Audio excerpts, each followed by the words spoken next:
Hi, I'm Scarlett Francis and I'm your Global Kitchen Kid. Now today we are going to be making profiteroles, well known as cream puffs. Profiteroles is a French word and it means a little gift. Now, profiteroles, the dough is called pâte à choux or choux dough. So eclairs and cream puffs profiteroles use the same dough, which I will be showing you how to make first. And the ingredients that you will need for the pâte à choux dough is 2 sticks of butter, 2 cups of flour, and 2 cups of water. Now, this might seem like a lot of butter and flour and water. It's because I'm making this for an event, so I'm making a lot extra, so you probably want a half or even quarter this recipe. Now to get started, first thing we have to do is we have to melt our butter and our water together. Okay, so now I have my pan that's just heating up on medium-low heat, and I have my 2 sticks of butter and my 2 cups of water. And just real quickly, what I want to do is just kind of simply cut this butter out just a little bit so it melts a little easier. Okay, so I have my pan that's been heating up, and I quickly just cut my butter up just a little bit, and now I'm going to just add my butter in. Real quick, I realized that when I put my water and my flour in to the other pan, it's going to probably overflow, so we switched to a bigger saucepan. So quick safety tip, remember to always have your parents' supervision while cooking, and especially when using heat sources.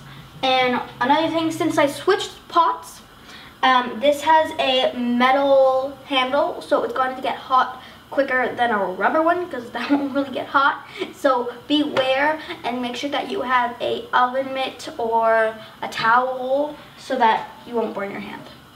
I forgot to preheat my oven, so 425 degrees.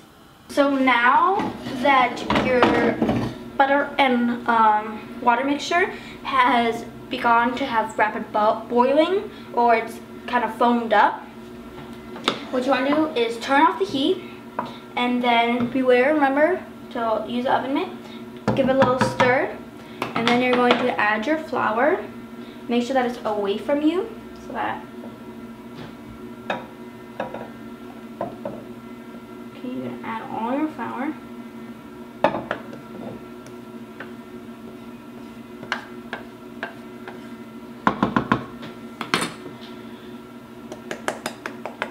Okay, and then you want to just get in there with a wooden spoon and mix it together. Now it looks like a mess, but I assure you it will come together. You just have to keep stirring. As you can see, it looks like a mess, so all you want to do, it will come together. I am sure of it. And you just want to keep mixing it together. See how it's kind of coming together now? Mix it together. See, it's forming a dough of sorts. So now that your dough has pretty much come together, you want to just get your heat to medium-low again, and you just want to kind of stir it until it comes together for about a minute. So now after about a minute of mixing this on medium-low heat, it's not very hot anymore, so you can, I can go ahead and grab the handle. And so your dough should look pretty much together. And now what you want to do is put this in your mixer, or you can also do this by hand or even with like a hand mixer. It's just because I'm going to be cracking 8 eggs into here because I'm making a large batch. If you add your eggs into this right now, your eggs will become scrambled eggs, and that's not what we want.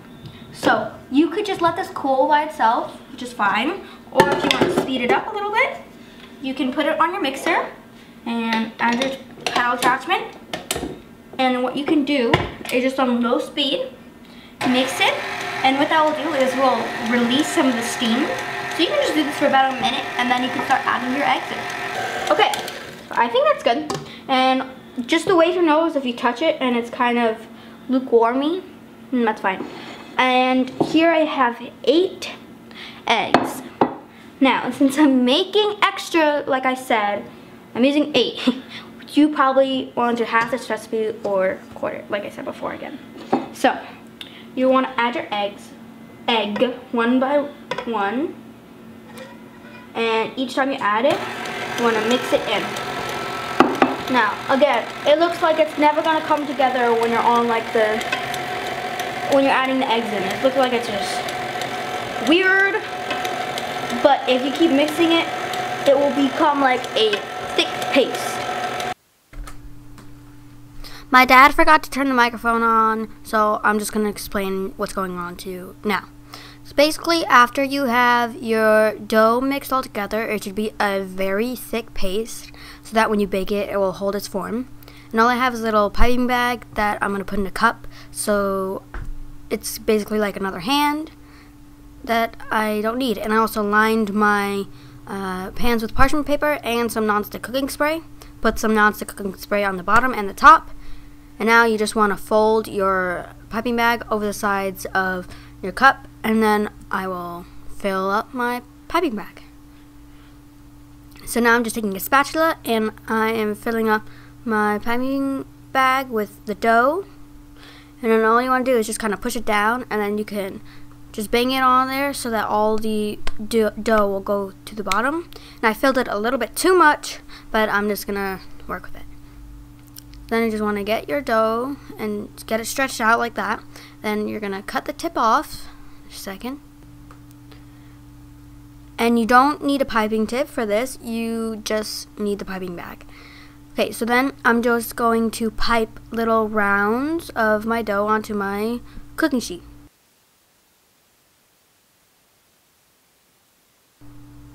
And I just want it just like that. Nice and small and round.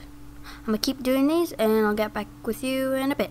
Okay, so all I did is I took my finger and a little bit of water, and all of like the rough edges that are on there, you just kind of want to squish down because it will burn in the oven.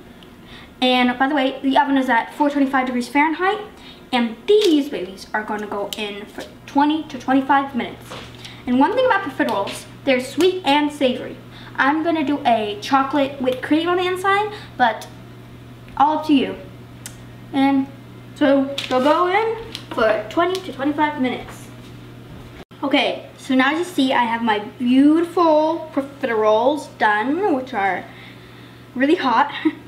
And so as they're cooking, I cooked them for about 15 minutes on the 425, and then I lowered the heat to 400 for the last around 5 minutes so that they won't be burned, but they'll still be like cooked through in the middle and have that beautiful golden crust.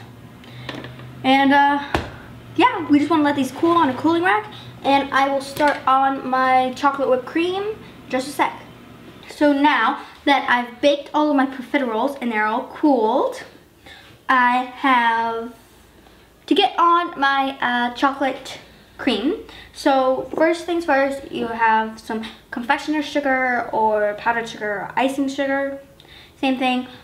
You'll need about 2 cups of that, and then you'll need a third of a cup of cocoa powder and 2 pints of heavy cream or heavy whipping cream. And then also you're going to need a teaspoon or so of vanilla extract. First things first, I'm going to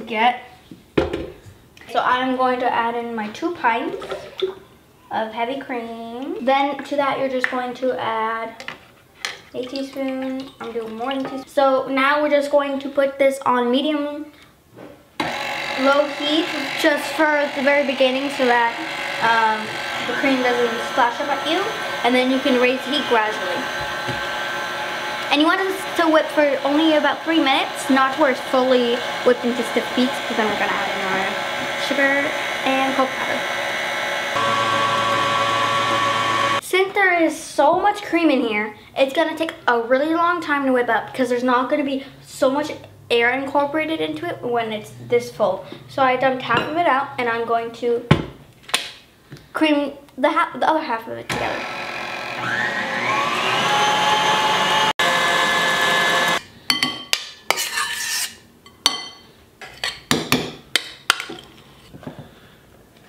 Okay, so once your whipped cream is kind of not almost there, but not completely, so it's kind of has soft peaks at this point, you want to sift cocoa powder. And by the way, since I have so much cream that I made. I kind of went a little overboard. I needed to grab some more cocoa powder. So I'm just going to real quickly sift this cocoa powder because cocoa powder can have lots of lumps in it. Okay, so now that I have all my cocoa powder that's been sifted, I'm just going to add my cocoa powder in and my confectioner sugar in.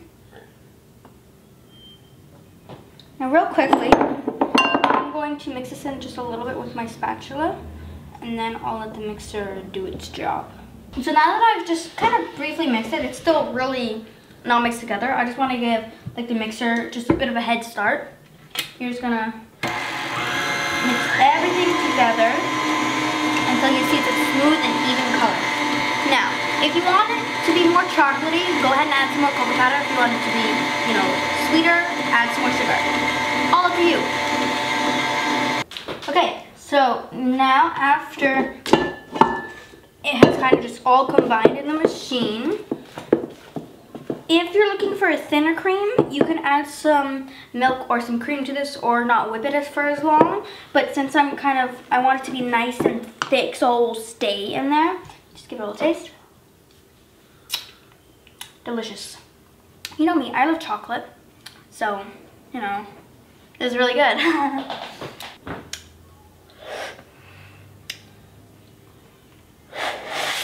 That's part of my job. So remember the same thing that I did with the profiteroles? I put the dough into the piping bag and I just used the cup to help me out. And I'm gonna do the same thing here. And so, this part, if you don't want to pipe it, you can cut the profiterole in half and you can put like ice cream in the middle. It's great. Or you can, you know, just fill the middle with cream. Just spoon it in there. But I like to pipe it, and no, this is what I'm gonna do.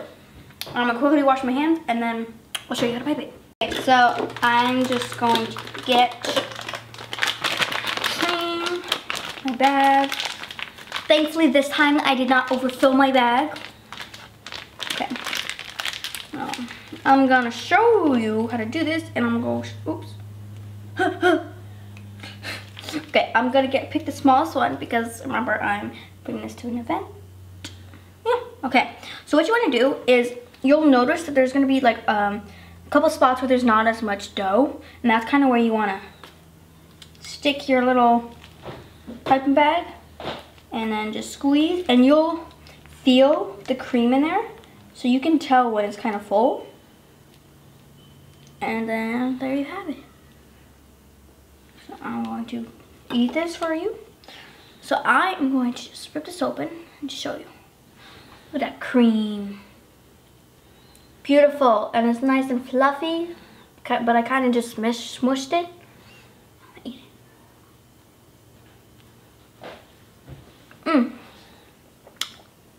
it. Chocolate and vanilla, delicious. No. Really good. Please like and subscribe and make these because they're awesome. Please follow me on Instagram. And I'm Scarlett Francis, and I'm your Global Kitchen Kid. Goodbye.